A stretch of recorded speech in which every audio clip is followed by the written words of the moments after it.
அதிமுக ஆட்சியில 4½ ஆண்டுகள் துணை முதல்வராக இருந்தபோது, எடப்பாடி பழனிசாமியின் ஆளுமை பற்றி பன்னீர்செல்வத்திற்கு தெரியவில்லையா என முன்னாள் அமைச்சர் உதயகுமார் கேள்வி எழுப்பியிருக்காரு.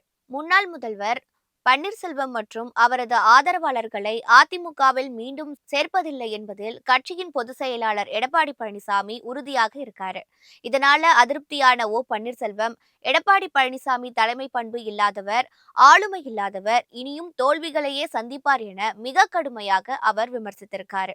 பன்னீர்செல்வத்தின் விமர்சனத்திற்கு கண்டனம் தெரிவித்துள்ள முன்னாள் அமைச்சர் உதயகுமார், அதிமுக பொதுச் செயலாளர் பழனிசாமியின் ஆளுமை பற்றி அறிந்தே அவரை முதல்வர் வேட்பாளராக பன்னீர்செல்வம் முன்மொழிந்தார் என சுட்டிக்காட்டியிருக்காரு.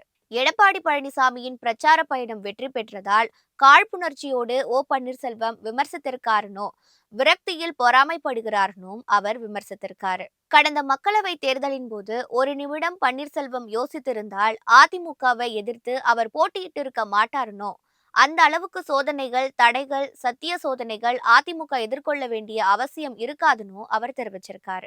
பன்னீர்செல்வத்தின் கருத்துகள் அனுதாபத்தை தேடும் விதமாகவும், பிரச்சனைகளை திசை திருப்பும் விதமாகவும் இருக்கணும் தெரிவிச்ச உதயகுமார், தடம் புரண்டு சென்ற ஓபிஎஸ்ஸின் கருத்துக்களை பெரிதாக எடுத்துக்கொள்ள தேவையில்லை என கூறியிருக்காரு.